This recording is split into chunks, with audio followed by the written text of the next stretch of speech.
So in my last video, I shared with you some clips from a video from an interview with Laura Nagtegaal, who is on the board of directors for the PDGA.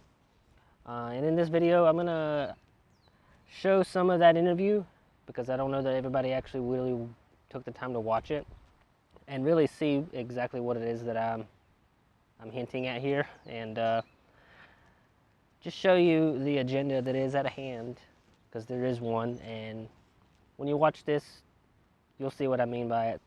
So this interview takes place on a YouTube channel called Act On TV. The Kelley's Quest, which is the disc golf side, where it's pretty cool that she goes around and she takes other transgender people to disc golf courses and plays around at disc golf with them, and then talks about, you know, people that are from different parts of the world, you know, like the military, being a transgender in military, or Congress or something. That's kind of the gist of it. Just a part of that YouTube channel, Act On TV. She has her own little segment, if you will. So this is part of that segment where the guy is actually doing the interview on behalf of her on her channel. So we'll get into it, and I'll show you some things that I have issues with about this. So let's get into it.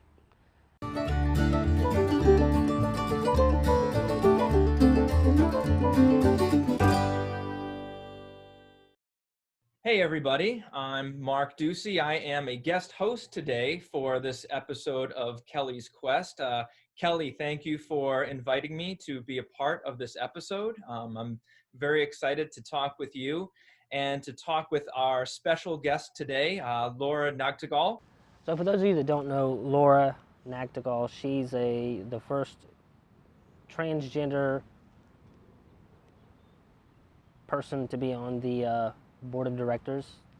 I think she served from 2015 to 2017, didn't serve in 2018, and then is now back for 2019, and I guess is still running now. So now, why did you decide that you wanted to be on the board? I ran for the board because I thought, like, hey, if I ever want to revolutionize the board, the PDGA, why fight from the outside? Let's do it from the inside. And revolution is a bit of a big word, but you can change something by shouting on the outside, like, we don't like this, or you can actually be the change. Now, she calls it a revolution. She acted like she didn't, but she actually referred to it as a revolution, which is pretty powerful words to say for that. I mean, what revolution is she talking about? What do you think she's talking about? Is she talking about the revolution of disc golf? No. Clearly, she's already talking about the revolution of bringing transgenders into disc golf. You mentioned, you know, you won Worlds. I was going to mention that. So 2019. Yeah, this is the one that you had heard about, a while back, winning Worlds by 16 strokes. I mean, if you look at the person that finished second, she won by roughly that amount, the same amount of strokes or whatever too. That's the person that should have won it, and that person dominated that field. That is someone that we need to be celebrating, not this person that should not have been allowed to play in that division. We need to be celebrating women's disc golf. I'm sure there's another way to celebrate transgenders in disc golf, but that's not how it works. It's not how it should have worked. FA40 world champion. I'd love to know about that. What was the experience like? Tell us a little bit about that. A little bit earlier that year, when the PDGA had upgraded their transgender policy, I had received my gender reclassification approval in, I think it was March of 2019. And for those of you who don't know, the PDGA has ramped up, not really ramped up, but the PDGA has changed their guidelines for transgenders over the years. They used to have the 2003 version of the IOC, and then they eventually updated to the 2013 or whatever version it is. And there's more on that later, but just so you know, they've adopted that the IOC. And then a few weeks later, I got this invite for Amateur Worlds. Like, oh, okay. Smile getting bigger, bigger, bigger. It's like, I'm actually just done with my transition. Should I can't really afford to, but should I just go and celebrate being able to finally throw in gender protected divisions? And that pretty much says it all right there. Wanting to celebrate being able to throw in gender protected divisions, meaning the female divisions. I know I shouldn't, but I want to. I really want to. I know I shouldn't, but I want to. I know I shouldn't, but I want to. How do you know you shouldn't? So if you know that you shouldn't, why are you still going to do it? If you know you shouldn't, if you know it's wrong, because you just said it was, that doesn't make any sense to me. You just admitted it. We'll move on, but highlight that. I really couldn't care less about where I'd finish, first, last, just being there, being able to celebrate, having done this journey. When I signed up, I was the highest rated by, it was like 9 points. I do know that I was the first openly transgender woman to ever play in a PDGA event as a woman and be a PDGA member. And that was a bit of an interesting time for me because, like, Laura, your story was a little bit different than mine in that you had transitioned, you got this invite, and you were like, oh, should I do it? Should I not do it? I love the irony that as soon as she transitioned, she got an invite. Maybe that was just good timing, but I don't really know when to believe in coincidences. Somebody's got a friend on the PDGA board. For my first real PDGA tournament that was a big tournament, it was the Bowling Green Amateur Championships. And I just signed up for it in the women's amateur division. This was in 2014. And about a week later, I received an email from the PDGA informing me that they had been told by somebody in my local community that, in fact, I might be cheating and I'm not a woman. Now, the PDGA handled it wonderfully. I'm going to give them a lot of credit because this sounds like it was the first conversation they've ever had with anybody that's trans about joining the PDGA. And the person, I'm not going to mention names or anything, but very, very, very well-spoken, very good human being with the PDGA. Okay, it's clearly they know the person. So, you don't talk that highly about someone, unless it's just you're talking highly about them because they did what you wanted them to do and let you play. And spoiler alert, she won her first tournament as a woman, won it, just in case you didn't know. We've received this letter that maybe you don't meet the requirements of a woman. If you're a transgender woman, here are our requirements. And the requirement is that you had to have surgery. Now, that is a thing that is a very personal piece of information that a human has about surgeries and things such as that. So this person, in essence, was having a conversation with me about my body parts. And they were awkward about it. They were uncomfortable in doing it as best as they could. I was uncomfortable about it because I was not ready for someone to out me because I didn't even think that was going, it didn't even dawn on me that there might be a rule saying that a trans woman, because at that point, I just was another woman playing disc golf. No, see, I call BS on that because if you know the sport and you love the sport, and clearly this person loves the sport, you know the rules. You can't just walk in like that and then expect nothing, expect no questioning. That makes absolutely no sense. Absolutely no sense. You knew the rules, you knew what you were going through, and you didn't bother to say anything to anybody. That makes no sense. And I went to Bowling Green, and I ended up winning the Bowling Green Amateur Championships.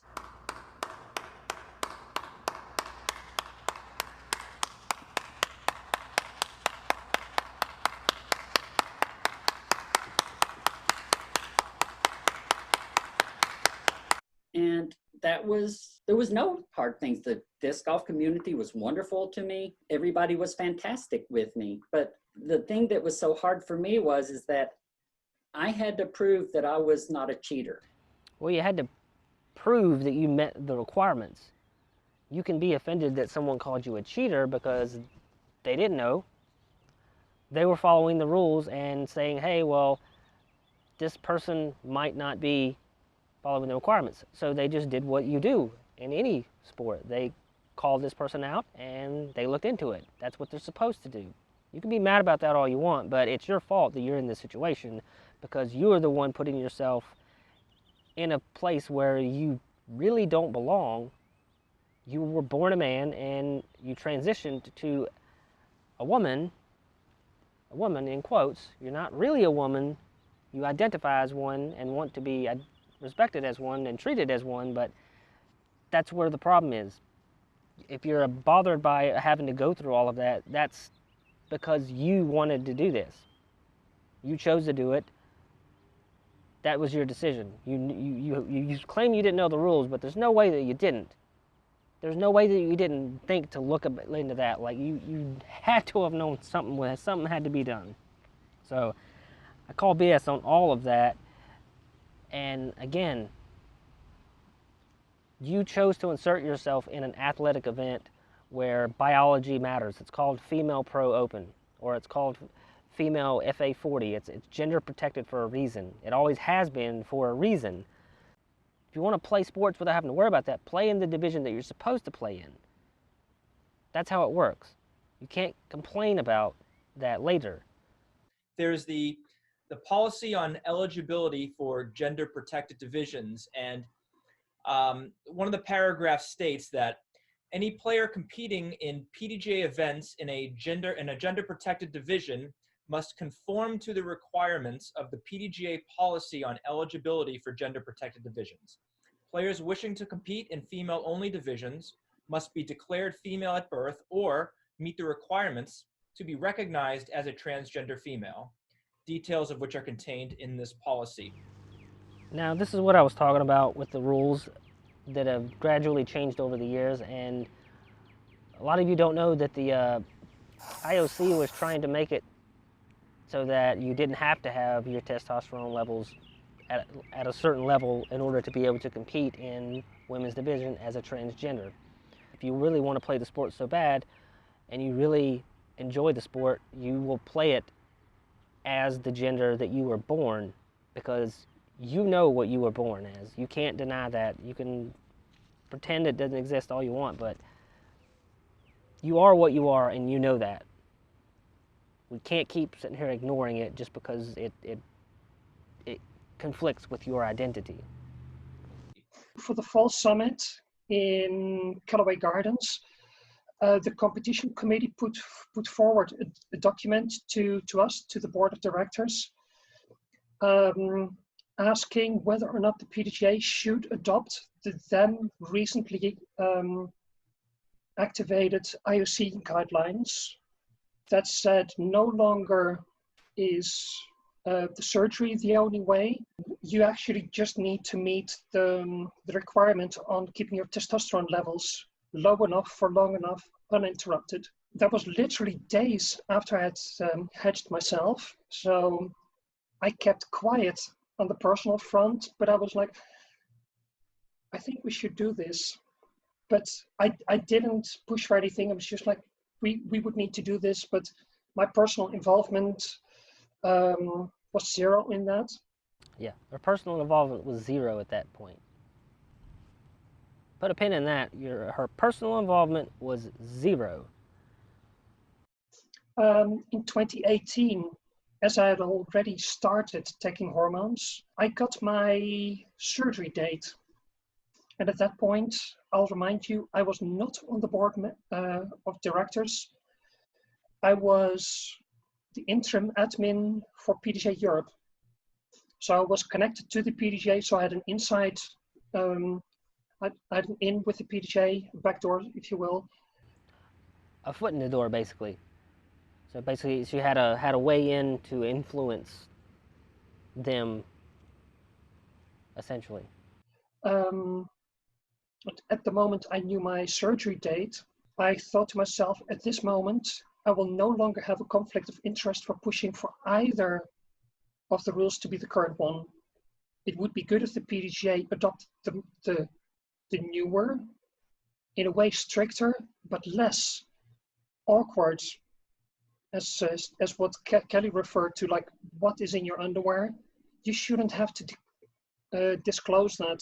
Again, if you don't want that to be known or to be brought into question, don't try to play in a different gender division than what you biologically are. Men and women are drastically different physically.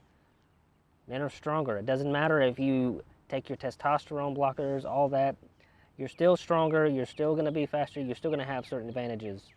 It's just a fact. I don't know who is on your medical board that's telling you all the opposite of that, but any real doctor that is a good doctor will tell you that it's not healthy to take testosterone blockers for a female or a male, and it's not healthy for a male to take estrogen.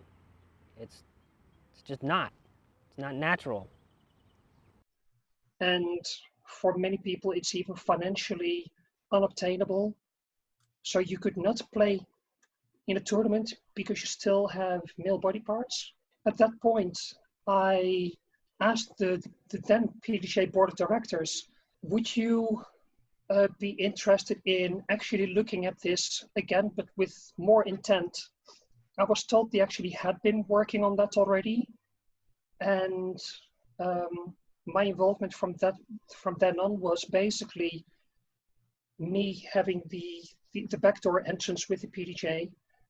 I said, just like Kelley did then when she was asked, I'll supply you all of my paperwork so you can get the procedure streamlined. You know what to ask for, you know what to look for, you know what to expect. This is all my paperwork.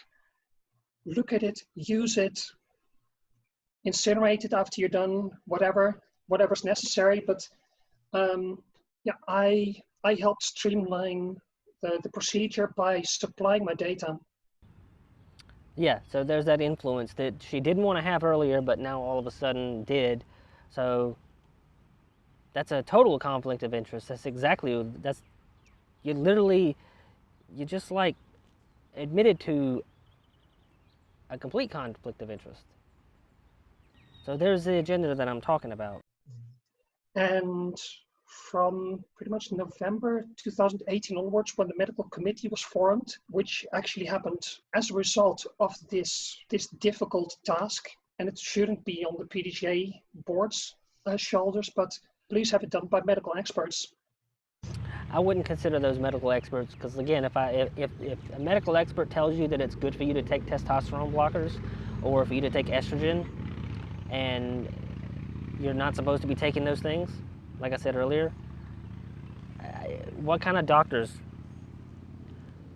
I would not want to be getting treated by Seth Muncie right now in any way, shape, or form. Does he really believe that men and women aren't biologically and physically different?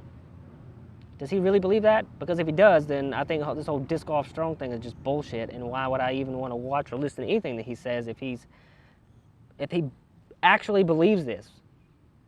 You actually think that believe what they're saying, that men can be women and women can be men on a biological level, to where sports is completely fair no matter what.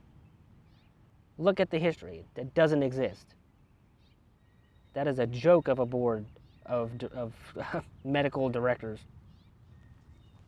So the medical committee was formed, and they reviewed all of the paperwork. They reviewed the guidelines stipulated by the IOC. And in February 2019, they said, yeah, let's do this. Oh, and by the way, Laura, you already submitted your documents as per document to request it from tomorrow on. But here, boom, here's your approval. Boom, there's your approval. Now you can go take away world championships from other women that should have won them. Congratulations. I hope you're happy with yourself and pat yourself on the back afterwards. Laura, after you won Worlds last year, what was it like? Did you receive a lot of backlash from people about you winning Worlds?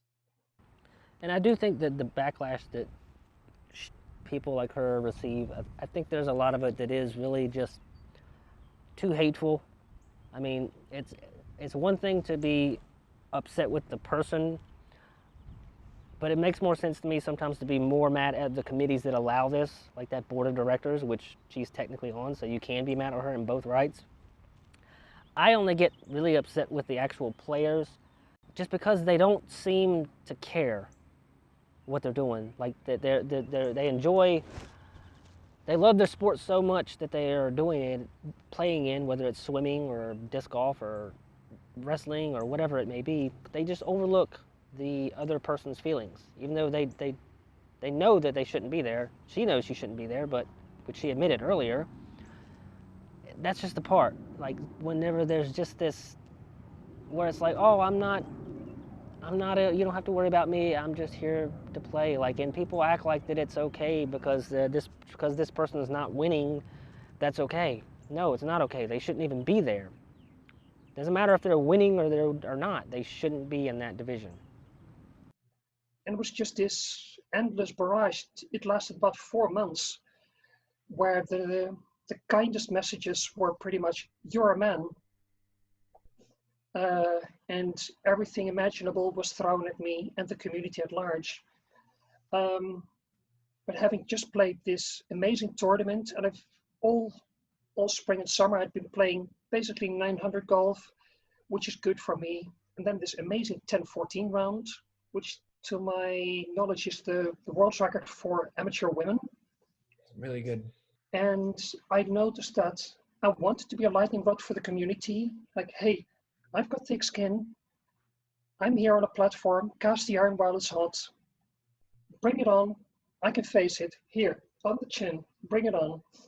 Yep, exactly. You're on a platform and you're going to use it to your advantage. That's basically what she's saying. In a roundabout way, while she tries not to say what she's actually saying, it's her platform. She's going to utilize it all she can to get what she wants.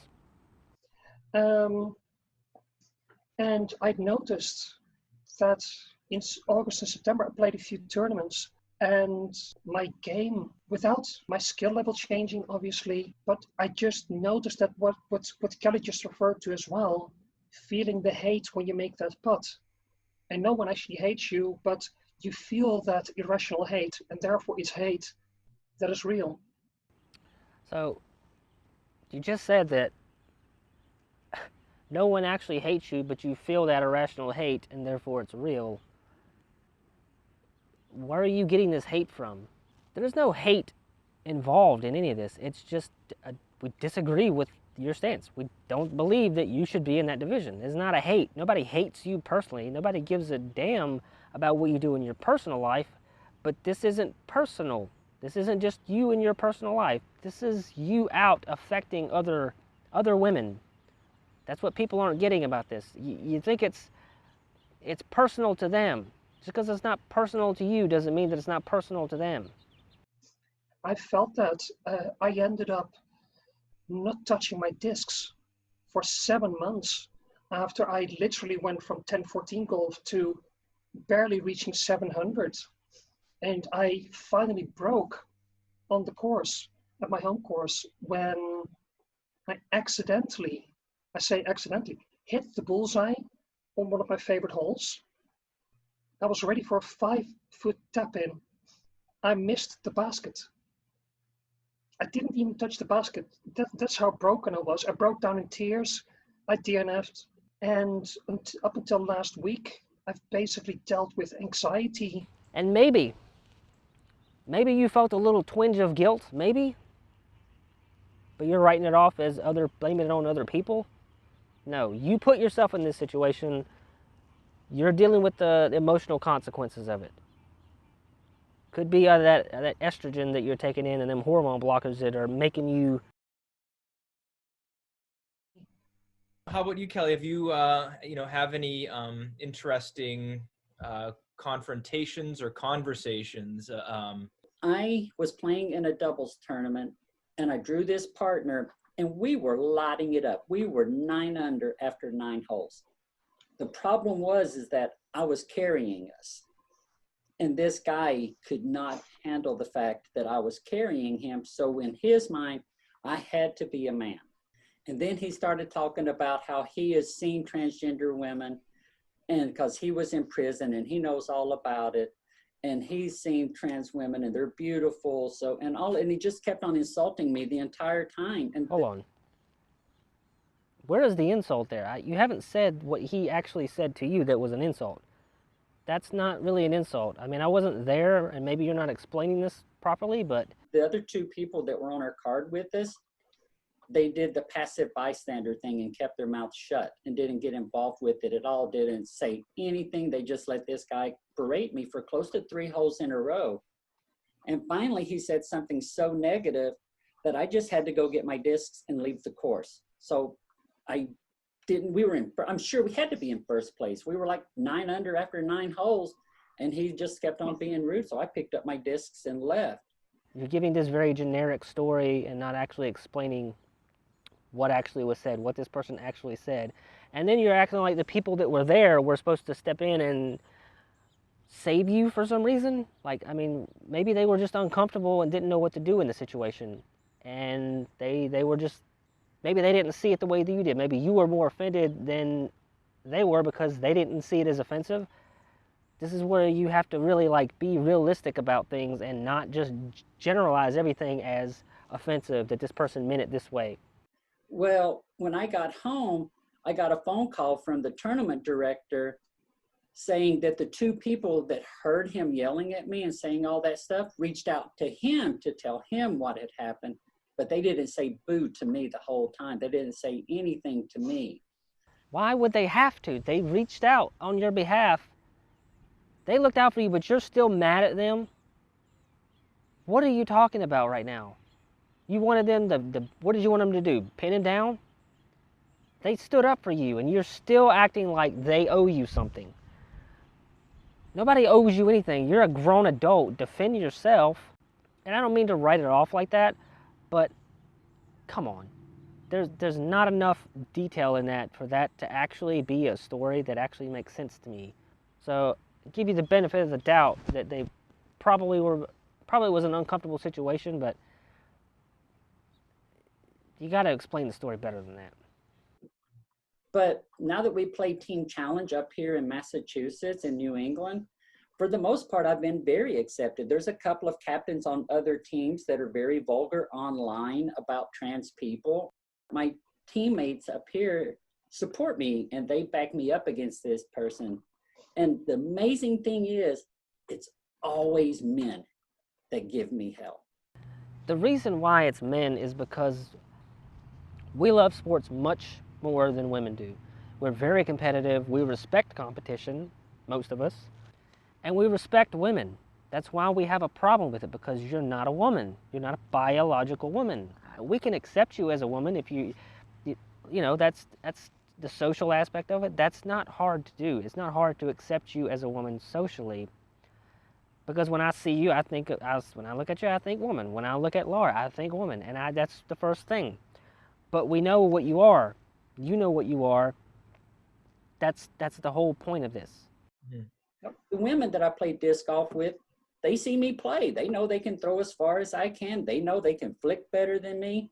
I am not better than them at any one thing, but what it is I'm pretty solid in a bunch of different parts of my game. Right, there you go. Like 1 second she's saying like she's not as good as them, they're better at her at this, but then negates it by saying, oh, well, I'm pretty good at all this stuff. And if you look at her statistics, she's won 17 out of like 20 or something, give or take, like 50% of the tournaments she's won as a man. Can you see some point down the line that this whole subject sort of going away? It will change eventually, but it shouldn't be and can't be the PDGA's responsibility in doing so. Maybe I would like them to, but... Right, so essentially it will change, but she's trying to fade the heat off of it being the PDGA because she knows that she has her agenda. So she can't admit that the PDGA has to be the forefront of the change, even though that's what it is. They get to make that decision, and they will eventually ramp up to whatever the IOC decides to do, and to where you don't have to even have your testosterone at a certain level and all this other stuff, where you can just basically walk in as a man and say, I'm a woman, and boom, you're in, and you're good to go. That's the future of female disc golf. Good luck, ladies. They are not going to change the person who's vehemently against it, you basically, the footwork the IOC has done, the PDGA has done. They're just following the guidelines of another committee that did no footwork. You gave them your information, and then they were like, okay, yeah, we'll just do that. There was no footwork involved. They've done all the right things. The education lies in exposure and making sure awareness is raised by us through this program as well. Visibility, like, hi, I'm transgender. See how I'm not beating you? And not because I don't want to beat you, but just because I can't, because you're better than I am. Oh, I'm not beating you. See how I'm not beating you? Even though I've won the first tournament as a woman, and then won many after that. See how I'm not beating you? See how I don't have the highest rated amateur round? I mean, come on.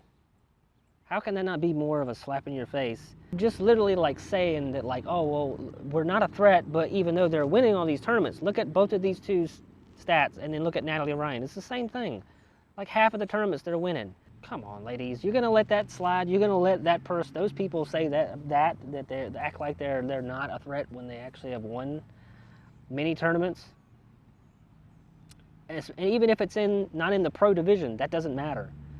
It's even worse because you see, disc golf grows at the bottom level with the AMs bringing up people in the sport, and if you have this type of thing happening, that's going to kind of discourage someone wanting to play in a tournament if they have in their disc golf club someone that is being allowed to play in a biological male is being able to play in their tournament and they're not able to beat that person because, I mean, think about that, ladies.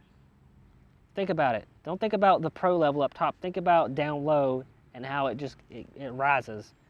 And what's going to happen here, they're just basically going to allow it to be whatever they want it to be, and anybody can play as long as they identify as a woman. That's basically what is going to happen, and it's only going to get worse.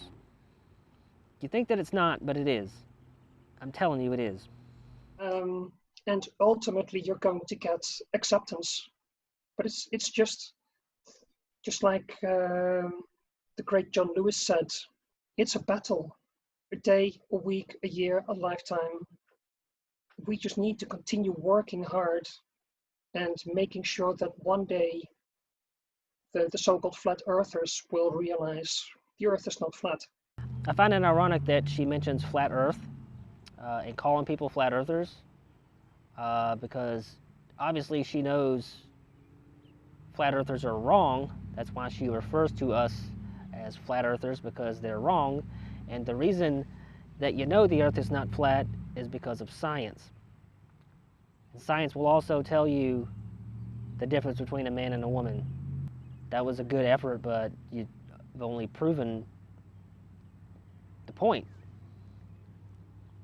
The earth is not flat, and you are not a woman. After Worlds, when the storm started, I wasn't trying to convert the flat earthers. I was trying to show to the people on the fence, right in between, the ones that, I'm not really sure I like this, I'm not really sure this works. There's the flat earthers screaming, hell, blasphemy, cheating, etc. And those were the nice words.